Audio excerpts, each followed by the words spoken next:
Do you feel lost when you try to play anything other than open chords on your acoustic guitar? I played rock and metal on my electric guitar for years before diving into acoustic blues, and on the electric, riffs and power chords, they just naturally take you up the neck. But when I started playing acoustic, I found myself just stuck strumming the open chords. They rang out so well, and I just kind of stayed there. I got stuck. And maybe you're there now, but here's some good news. There's a whole fretboard of bluesy sounds that we can use, and it doesn't have to be overwhelming to start exploring beyond that open position. So in this lesson, I'm going to show you how to use two familiar shapes to move up the neck and to do it with some style and confidence. Let's dig in. Moving up the neck and getting out of that open position doesn't need to feel like a giant leap. So we're going to start with something that you probably already know, an E7 chord in the open position. This is our starting point, and from here we're going to venture outside of that comfort zone and starting with a simple move along the second string that connects to an E7, just one position up the fretboard. Let's rewind back to an E7. If we play an E major chord here in the open position, that's the open, second, second, first, open strings going low to high. And if we just drop the little finger down on the third fret, second string, we've now got an E7. And that 7 means it's a dominant seventh chord, which we use quite heavily in the blues. And what we're going to do is connect it to what I like to call the triangle shape. And we explored this back in Tuesday Blues number 458 because this little shape, well, it comes from a D7 here, right? Think about a D major, drop that D down to C. We've got this D7 shape, and it looks like a little triangle, and we can move that around the neck. And when we move it here to the 4th fret, we've got an E7. So we're going to work on connecting these two just to expand our comfort zone. Even just this little bit will start to really help you out in your confidence on the neck. Try this on your guitar right now. Fret up that E7 and strum through the strings just like this, nice and easy. And when you make it to that second string, start sliding, but keep strumming. Strum the open first string as well and slide up to the 5th fret. When we get there, we have two E notes, so there's a bit of a coursing effect that's going to happen, but we also get that bluesy articulation of sliding against that E note. All right, we're going to use this in our first example lick as a great way to connect these two positions.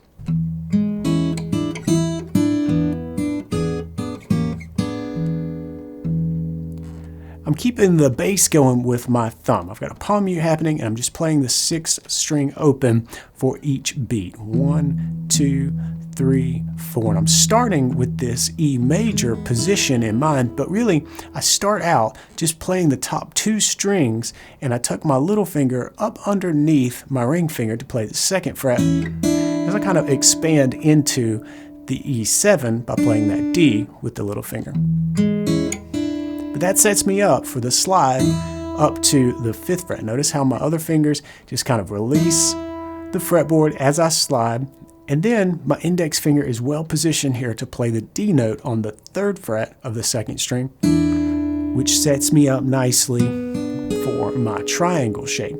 And from here, we could pick through the tones, but I even featured a little chromatic move where I dipped down a fret and then came back up to the chord.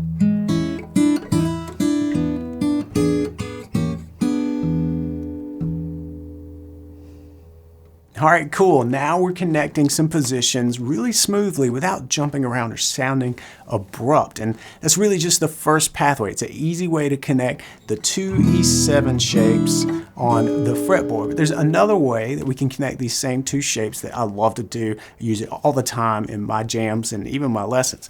Let's take a look.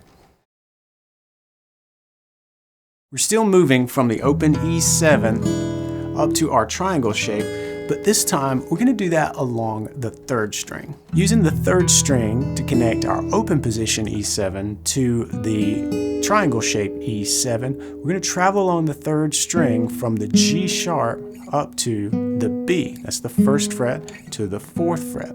And we'll often visit the A note, 2nd fret, as a little connector to get us there.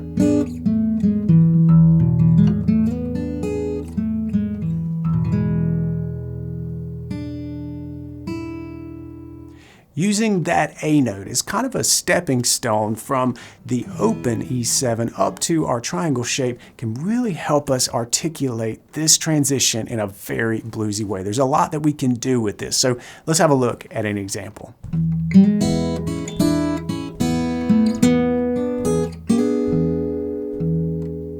So here, moving from our E to our triangle shape happens by using the third string, and we're going to use that A note that's outside of our chord, but it's right there underneath it. So it's a great note to use as sort of that bridge to get us from our E7 in the open to our triangle shape.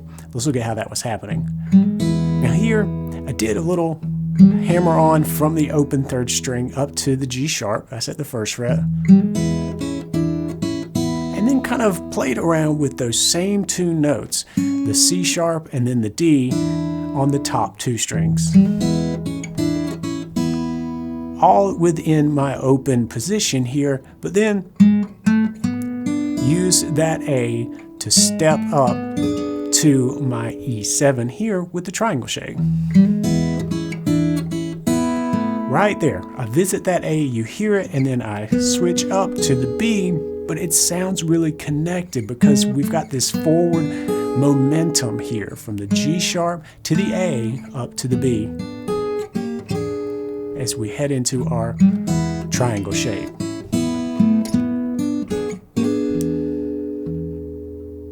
It is such a bluesy sound. I absolutely love it. I use it all the time in my playing. It's really connected. It's not an abrupt shift, and that's what we're looking for.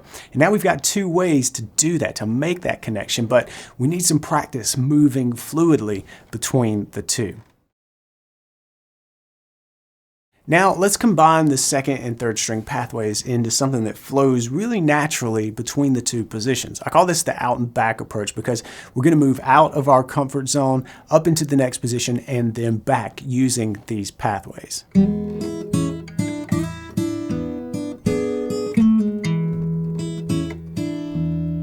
So here's how it works. We're going to go up on the second string, settle into our triangle shape for just a moment, and then go back down using our third string pathway before finishing up with the big open E7 chord.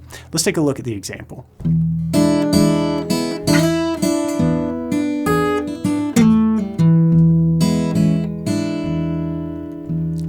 Thumb still going, keeping the beat with the bass. I am introducing a different technique here, the brush up with my index finger on the top couple of strings here, starting out over my E7 in the open position,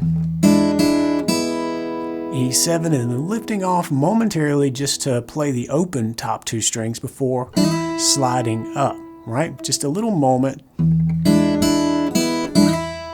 to step into that slide before using that same move that we used before where I drop back down to the third fret on the second string and then into my chord here, the E7 with the triangle shape. Pick through the chord tones, and then I've got a really cool way to head back into my E7. I love this move. It's full of that bluesy slur. It's a very quick slide from the fourth fret down to the second, followed by a pull-off, and then land on the E from the E7 chord. Brush ups to finish us off here.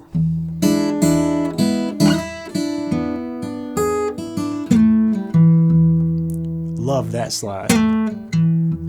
Right? So we still use that A as a little stepping stone, just in the reverse direction now, as we finish up in E7. All right, now let's try the reverse. We're going to go up on the third string and back on the second. And this gives us that same connected sound moving really smoothly between positions, but it's just another option that we have. Let's take a look.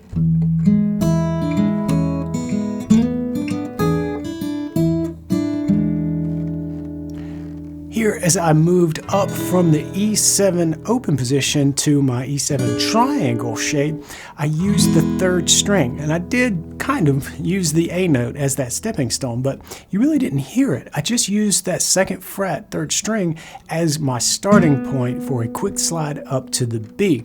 And I made sure to use my middle finger here so that my other fingers could drop right in place for the rest of my triangle shape.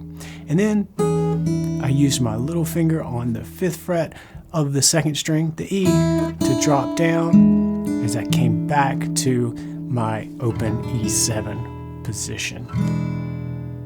Start with the 2nd string pathway for 5 minutes or so in your next practice session, and then once that feels good, add the 3rd string pathway and practice until you feel comfortable connecting the 2 spots, and then incorporate that out and back approach. And when you do, you've just doubled your comfort zone on the neck. We've stretched it a little bit to get you all the way up to the 5th fret.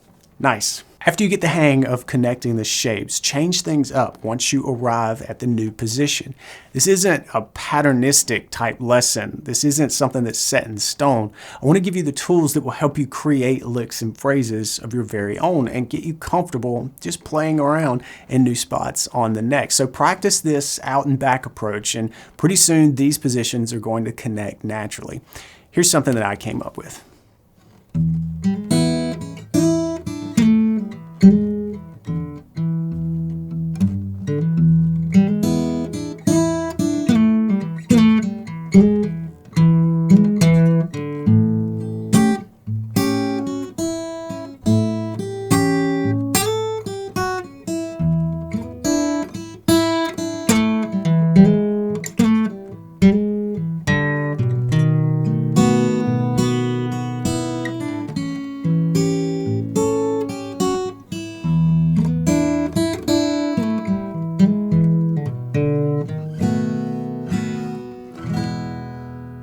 Earlier, we used the 2nd and 3rd strings to move smoothly between positions on the neck, but the thing is, knowing how to move between positions is really just the first step. What makes your playing stand out is targeting the right notes once you get there. So have a look at this video next, where we start targeting notes that perfectly match the music. I'll see you there. Until then, practice smart and play on.